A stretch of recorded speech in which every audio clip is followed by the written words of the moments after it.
I came to play with you. अब I came to play ये infinitive है, लेकिन इस वर्ब को क्वालिफाई कर रहा है जो कि एज एन एडवर्ब काम कर रहा है, तो ये एडवर्बियल इन्फिनेटिव होगा।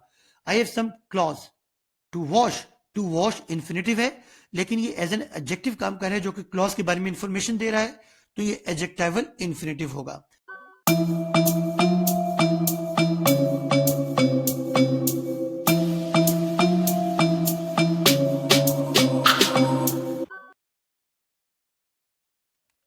अस्सलाम वालेकुम। अगर आपने अभी तक इस चैनल को सब्सक्राइब नहीं किया तो प्लीज़ इसे सब्सक्राइब कीजिए, लाइक कीजिए और शेयर कीजिए। तो आइए हम आज के लेक्चर की तरफ मूव करते हैं। हमारा आज का लेक्चर है जेरेंड एंड इन्फिनेटिव। आज हम देखेंगे जेरेंड क्या होता है और इन्फिनेटिव क्या होता है। Gerund first move verb with ING. जब वर्ब की ये फॉर्म यूज होगी जैसे गोइंग, रीडिंग, पार्टिसिपेटिंग एक्सेट्रा, तो जब ING form of the verb आप यूज करेंगे एज अ नाउन तो उसको हम जेरेंड कहते हैं, और इसको आप वर्बल नाउन भी कह सकते हैं। तो ये जो first form verb with ING है, इसके फंक्शंस पे अगर हम बात करें तो ये एज एन नाउन भी काम करता है, एज अ वर्ब भी काम करता है, एज एन एडजेक्टिव भी काम करता है। तो जब ये फॉर्म ऑफ वर्ब यानी कि आईएनजी के साथ जब एज ए नाउन फंक्शन करेगी तो जेरेंड होगा, एज अ वर्ब इसका फंक्शन होगा तो participle, as an adjective function होगा तो तब भी ये पार्टिसिपल कहलाएगा। हमने पार्टिसिपल का जो टॉपिक है वो देखा था, जिसमें हमने बात की थी 3 तरह के पार्टिसिपल्स होते हैं, प्रेजेंट, पास्ट एंड परफेक्ट, और उसमें हमने इसको डिटेल में देखा था। तो आप काइंडली उस लेक्चर को सुनिए ताकि आपको मालूम हो कि पार्टिसिपल्स क्या होते हैं। तो आईएनजी फॉर्म वर्ब के तौर पे यूज होगी तो पार्टिसिपल, आईएनजी फॉर्म एडजेक्टिव के तौर पे यूज होगी तो पार्टिसिपल। लेकिन आज हम बात करें एज एन नाउन, तो जब ये एज एन नाउन काम करेगी तो उसको हम जेरेंड कहेंगे, और जेरेंड को आप वर्बल नाउन भी, यानी कि एक ऐसा वर्ब जो कि नाउन के तौर पे यूज हो उसे वर्बल नाउन कहते हैं या जेरेंड कहते हैं। और अब हम आते हैं इन्फिनेटिव की तरफ। इन्फिनेटिव क्या है? इन्फिनेटिव में 3 तरह की हमें फॉर्म्स मिलती हैं। पहला है टू इन्फिनेटिव, यानी कि to plus first form of verb. Second form है बेयर इन्फिनेटिव, जो कि टू फॉर्म के बगैर है, only first form of verb. और perfect infinitive, to have plus third form of verb, ये परफेक्ट इन्फिनेटिव है। और जब हम टू इन्फिनेटिव में आएंगे तो अगर ये नाउन के तौर पे काम करेगा तो नॉन इन्फिनेटिव, अगर ये एडजेक्टिव के तौर पे काम करेगा तो एडजेक्टिवल इन्फिनेटिव, और अगर ये एडवर्ब के तौर पे काम करेगा तो ये एडवर्बियल इन्फिनेटिव कहलाएगा। अभी हम इसको आने वाली स्लाइड्स में देखते हैं। इससे पहले कि हम इनको देखें, सबसे पहले हम अपना प्रीवियस नॉलेज चेक कर लेते हैं कि इनमें से कौन से स्ट्रक्चर्स ठीक हैं। आई एंजॉय रीडिंग बुक्स या I enjoy to read books, इन दोनों में से कौन सा ठीक है? तो हम देखते हैं कि दोनों स्ट्रक्चर्स जो हैं इनमें से जो फर्स्ट स्ट्रक्चर है ये ठीक है, यहाँ जो कि जेरेंड है, और सेकंड स्ट्रक्चर जिसमें हमने इन्फिनेटिव यूज किया ये रॉन्ग है। क्यों है? अभी हम आगे चल के देखेंगे इसकी रीजंस। सेकंड सेंटेंस देखते हैं, I want going, wrong, I want to go correct है। आई लव प्लेइंग या आई लव टू प्ले, तो जो लव वर्ब है ये प्लेइंग यानी कि जेरेंड या टू इन्फिनेटिव दोनों लेता है। ये दोनों स्ट्रक्चर्स ठीक हैं, लेकिन याद रखिएगा कि दोनों स्ट्रक्चर्स ठीक है लेकिन इनका जो मीनिंग है, सेंस वो सेम है। इसके सेंस पे कोई फर्क नहीं पड़ेगा, चाहे आप जेरेंड यूज करें चाहे आप इन्फिनेटिव यूज करें। नेक्स्ट है I stopped to say hi to you या I stopped saying hi to you, इन दोनों में से कौन सा स्ट्रक्चर ठीक है? तो हम देखते हैं कि दोनों स्ट्रक्चर्स बिल्कुल ठीक है, दोनों में कोई प्रॉब्लम नहीं है, सिर्फ फर्क है सेंस का। इसमें सेंस जो है वो डिफरेंट है, इसको भी हम आने वाली स्लाइड्स में डिस्कस करेंगे। अब लास्ट सेंटेंस है I am looking forward to meeting you या I am looking forward to meet you, तो अब इन दोनों में से कौन सा ठीक है? तो याद रखिएगा जो फर्स्ट स्ट्रक्चर है वो बिल्कुल ठीक है और जो सेकंड स्ट्रक्चर है वो रॉन्ग है। आने वाली स्लाइड में हम देखते हैं कि इन स्ट्रक्चर्स के हवाले से कि क्यों ठीक है क्यों गलत है। अब हम सबसे पहले बात करते हैं रूल फॉर सब्जेक्ट प्लेस, यानी कि जब हम सब्जेक्ट यूज करते हैं जैसे I am, my friend, he, she, ये तमाम सब्जेक्ट्स हैं। सब्जेक्ट की जगह पर जब हमने कोई वर्ब यूज करना होता है तो वो जेरेंड होगा या इन्फिनेटिव, इन दोनों में से कौन सा स्ट्रक्चर हम यूज करेंगे? ये जो फर्स्ट 4 सेंटेंसेस हैं इनमें मैंने पार्टिसिपल यूज किए हैं जो कि एज अ वर्ब काम कर रहे हैं।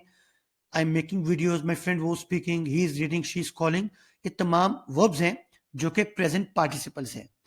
अब इन चारों सेंटेंसेस में हम देखते हैं कि मैंने इनमें जो सब्जेक्ट है उसकी जगह पर जेरेंट भी यूज किया, इन्फिनेटिव भी, लेकिन इनमें से ठीक कौन सा है? Making videos is my passion या to make videos is my passion? Reading books is a good habit या to read books is a good habit? Playing football is good for health या फिर to play football is good for health? Speaking with customers is the part of Ali's job या फिर to speak with customers is the part of Ali's job? तो इसमें important point ये है कि जब आप सब्जेक्ट की जगह पर वर्ब यूज करना चाहें कि हमें जेरेंट यूज करना है, ये इन्फिनेटिव, तो इसका आसान सा हल ये है कि आप दोनों यूज कर सकते हैं, चाहे आप जेरेंट यूज करें चाहे इन्फिनेटिव यूज करें, तो ये दोनों सब्जेक्ट की जगह पर काम करते हैं। यानी कि making videos is my passion या to make videos is my passion. तो आप जो सेंटेंसेस हैं उनमें अगर सब्जेक्ट की जगह पर एक वर्ब रखना चाहें और आप ये सोचें कि मुझे जेरेंट रखना है या इन्फिनेटिव, तो इसमें कोई कंफ्यूजन नहीं है, आप दोनों में से कोई भी यूज कर सकते हैं सिर्फ सब्जेक्ट की जगह पर। लेकिन प्रॉब्लम वहां आएगा जब हम ऑब्जेक्ट की बात करेंगे और हम आने वाली स्लाइड में देखते हैं ऑब्जेक्ट के लिए रूल्स हैं। अब पहला एक रूल है, आसान सा है, कि आपके सेंटेंस में अगर डायरेक्ट या इनडायरेक्ट ऑब्जेक्ट है, उसके बाद अगर आपने वर्ब यूज करना है तो आप infinitive form of the verb use करें, यानी कि to plus first form of verb. लेकिन अगर प्रेपोजिशन है तो उसके बाद आप जेरेंट यूज कर लें। जैसे यहां देखें, यहां अब फर्स्ट सेंटेंस में हम देखते हैं he threw a stone on me to hurt me. अब यहां इस वर्ब के साथ मैंने एक डायरेक्ट ऑब्जेक्ट यूज किया, एक इनडायरेक्ट ऑब्जेक्ट। अब देखना यह है कि जब आपके पास डायरेक्ट या इनडायरेक्ट ऑब्जेक्ट है तो उसके बाद आप क्या यूज करते हैं? तो रूल 1 कहता है कि उसके बाद आप इन्फिनेटिव यूज करें, यानी कि टू के साथ फर्स्ट फॉर्म ऑफ वर्ब जो कि यहां यूज हुआ है। इसी तरह they forced Ali to win the match. फिर यहां आप देखें एक ऑब्जेक्ट है जो कि डायरेक्ट ऑब्जेक्ट है, आपने इन्फिनेटिव फॉर्म यूज की। इसी तरह एक ऑब्जेक्ट है, इन्फिनेटिव फॉर्म यूज की। तो यहां देखिए मैंने लिखा है Aslam requested him not to take risk. ये भी तो हो सकता था, Aslam did not request him to take risk, लेकिन स्ट्रक्चर जो है चेंज करने से मीनिंग चेंज हो जाएगा। अगर मैं कहता हूं Ali requested him not to take risk, इसका मतलब यह होगा कि अली ने उससे रिक्वेस्ट की कि वो रिस्क ना ले। लेकिन अगर मैं कहता हूं Aslam did not request him to take risk, तो इसका मतलब यह है कि असलम ने उससे रिक्वेस्ट ही नहीं की कि वो रिस्क ले। तो यहां असलम के रिक्वेस्ट ना करने का जिक्र है और यहां असलम के रिक्वेस्ट करने का जिक्र है। तो दोनों सेंटेंसेस में जो है वो आप इन्फिनेटिव यूज करेंगे। इस तरह did you suggest him to go home, again एक ऑब्जेक्ट है, डायरेक्ट ऑब्जेक्ट, उसके बाद आपने इन्फिनेटिव फॉर्म यूज की। तो आप इन चारों सेंटेंसेस में आप देख सकते हैं मैंने इन्फिनेटिव फॉर्म यूज की क्योंकि यहां एक ऑब्जेक्ट है। लेकिन अगर आप यहां टू नहीं यूज करते, इसकी बजाय कोई और प्रपोजिशन यूज करते हैं जैसे फॉर है, तो यहां फॉर हर्टिंग मी भी ठीक है, फॉर विनिंग द मैच भी ठीक है, यहां फिर आप कह सकते हैं फॉर नॉट टेकिंग रेस्ट भी ठीक है, और यहां फॉर गोइंग होम। तो अगर आप यहां टू यूज करते हैं तो फिर फर्स्ट फॉर्म ऑफ वर्ब जो कि टू इन्फिनेटिव है यूज होगा इन ऑब्जेक्ट के बाद। लेकिन अगर आप प्रेपोजिशन ये यूज करते हैं, कोई और प्रेपोजिशन इनके टू के अलावा, तो फिर प्रेपोजिशन जो है वो अपने बाद जेरेंट लेता है। जैसे यहां देखिए I met him after coming from office, यहां मैंने एक प्रेपोजिशन यूज किया है, उसके बाद मैंने जेरेंट यूज कर दिया। फिर यहां ही स्केयर्ड ऑफ गोइंग देयर, यहां भी एक प्रेपोजिशन है, उसके बाद जेरेंट है। लेकिन अगर आप यहां एक ऑब्जेक्ट ऐड कर दें, फॉर एग्जाम्पल मैं सेंटेंस बनाता हूं इट स्केयर्ड मी। अब इट स्केयर्ड मी जब ऑब्जेक्ट ऐड हो गया तो it scared me of going there, ये तो रॉन्ग होगा। इट स्केयर्ड मी कह सकते हैं टू गो देयर। तो यहां आप मी में चूंकि एक ऑब्जेक्ट है तो ऑब्जेक्ट के बाद हम लगाते हैं टू इन्फिनेटिव। तो आप अगर ऑब्जेक्ट ऐड करेंगे तो इन्फिनेटिव लगा लें, वरना आप जेरेंट लगाएं। फिर I am looking forward to meeting you, look forward to ये एक फ्रेजल वर्ब है, हम इसको ऑलरेडी देख चुके हैं लास्ट लेक्चर में भी कि फ्रेजल वर्ब्स क्या होते हैं। तो यहां जो टू है, आपने टू से कंफ्यूज नहीं होना कि भाई टू के साथ तो first form of verb use होती है, ठीक है हमने पढ़ा वो इन्फिनेटिव फॉर्म है, लेकिन यहाँ टू जो है वो बेसिकली इन्फिनेटिव फॉर्म के तौर पे यूज नहीं होगा क्योंकि ये एक फ्रेजल वर्ब है और टू जो है इस वर्ब का हिस्सा है, तो बेसिकली ये एक वर्ब है। तो यहाँ ये जो टू है इस वर्ब का हिस्सा है, तो आपने ये नहीं कहना कि टू के साथ first form of verb use होगी।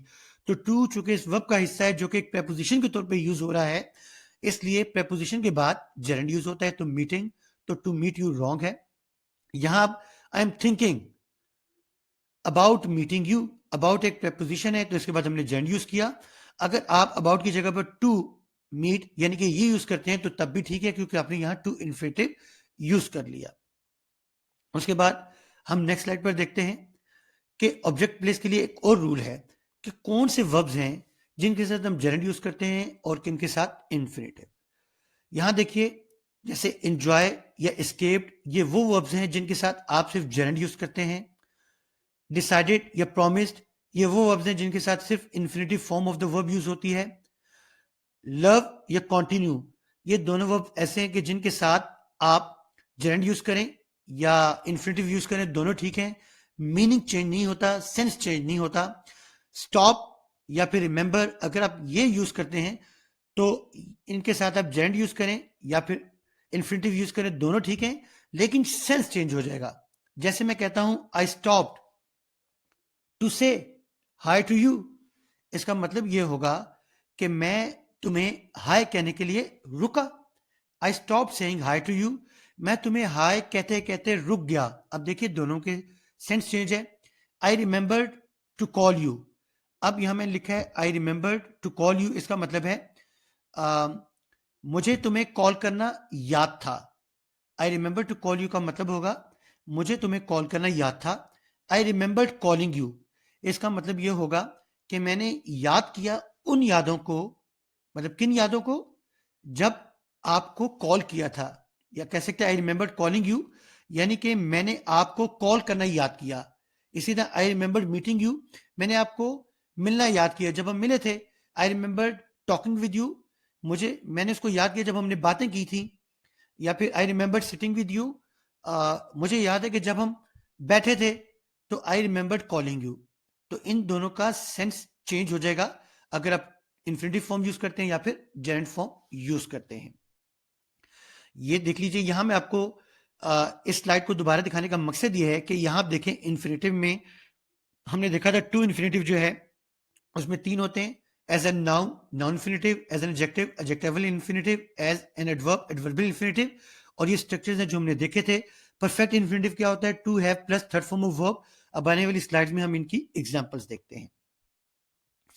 यहां देखिए, doing this work is my pleasure, यहां देखिए सब्जेक्ट प्लेस पे हमने यूज किया है, टू डू भी कर सकते हैं। तो ये जेरेंट सब्जेक्ट प्लेस पे यूज हुआ है। यहां आप देखिए जेरेंट मैंने यूज किया है एज एन ऑब्जेक्ट। यहां I saw him doing something, यहां आप देखिए मैंने इसको प्रेजेंट पार्टिसिपल को यहां यूज किया है एज एन एडजेक्टिव, क्योंकि ये इसको क्वालिफाई करे एज एन एडजेक्टिव। लेकिन यहां अगर मैं यूज करूं आई सॉ हिम डू समथिंग, तो ये आप बे इन्फिनेटिव हो जाएगा। आप डूइंग भी यूज कर सकते हैं, डू भी यूज कर सकते हैं, दोनों ठीक है, लेकिन दोनों में फर्क है। अगर मैं कहूं आई सॉ हिम डूइंग समथिंग, तो इसका मतलब होगा मैंने उसे कोई काम करते देखा। लेकिन अगर मैं कहूं आई सॉ हिम डू समथिंग, तो यहां ऑब्जेक्ट जो पार्ट है उसमें मैंने बेयर इन्फिनेटिव का यूज किया है। इसका मतलब यह है कि एक्शन जो है उसके कंप्लीट होने के बारे में बताया जा रहा है, यानी कि मैंने उसे देखा, वो ये काम कर चुका था। आई सॉ हिम डू समथिंग, मैंने उसे देखा तो ये काम कर चुका था। तो यहां ये बेयर इन्फिनेटिव है जो टू के बगैर है। इसमें playing football, again gerund as a subject, to play football. अब देखिए, to play football is good for health. What is good for health, तो यहां ये जो है ये नाउन की जगह पर इस्तेमाल हुआ है टू प्ले फुटबॉल। तो जो टू प्ले है ये नाउन की जगह पर इस्तेमाल हुआ है इन्फिनेटिव, तो ये इन्फिनेटिव चूंकि नाउन की जगह पर है इसलिए ये नाउन इन्फिनेटिव होगा। I love playing football, again ये जेरेंड है जो ऑब्जेक्ट प्लेस पर है। I love to play infinitive है लेकिन ये ऑब्जेक्ट की सॉरी ये इन नाउन की जगह पर यूज हुआ है। What do I play, I love to play football, तो ये नाउन की जगह पर इन्फिनेटिव यूज हुआ है इसलिए नाउन इन्फिनेटिव है। I would love to play football, again ये एज अ नाउन यूज हो रही है इन्फिनेटिव फॉर्म, ये नाउन इन्फिनेटिव है। I came to play football, sorry I came to play with you. अब आई केम टू प्ले ये infinitive है लेकिन इस वर्ब को क्वालिफाई कर रहा है जो कि एज एन एडवर्ब काम कर रहा है, तो ये एडवर्बियल इन्फिनेटिव होगा। I have some clothes to wash infinitive है लेकिन ये एज एन एडजेक्टिव काम कर रहा है जो कि क्लॉज के बारे में इंफॉर्मेशन दे रहा है, तो ये एडजेक्टिवल इन्फिनेटिव होगा। He can help you finish his work, again finish bare infinitive है without to. We pretend to have finished, हमने देखा था to have plus third form of verb, ये परफेक्ट इन्फिनेटिव है। और उसके बाद हैविंग फिनिश्ड, हमने इसको पार्टिसिपल के टॉपिक में देखा था, परफेक्ट पार्टिसिपल है। It is easy to meet him, to meet जो है ये इन्फिनेटिव है, लेकिन ये एज एन एडजेक्टिव काम कर रहा है जो कि नाउन को क्वालिफाई कर रहा है, एडजेक्टिवल इन्फिनेटिव। और लास्ट सेंटेंस में my heart is broken, broken past participle भी है एज एन एडजेक्टिव और past participle as a verb भी है। इसके मल्टीपल सेंस है। कैसे? अगर मैं कहूं कि मेरा दिल टूट गया, तो past participle is functioning as an adjective. लेकिन अगर मैं कहूं माई हार्ट इज ब्रोकन, मेरा दिल तोड़ा जाता है, तो यहां मैंने इसको एज अ वर्ब यूज किया है। तो आप डिपेंड करते हैं कि इसको किस मीनिंग में ले रहे हैं। मेरा दिल जो है वो तोड़ा गया, या मेरा दिल टूटा हुआ है, sorry, my heart is broken, मेरा दिल टूटा हुआ है, एडजेक्टिव।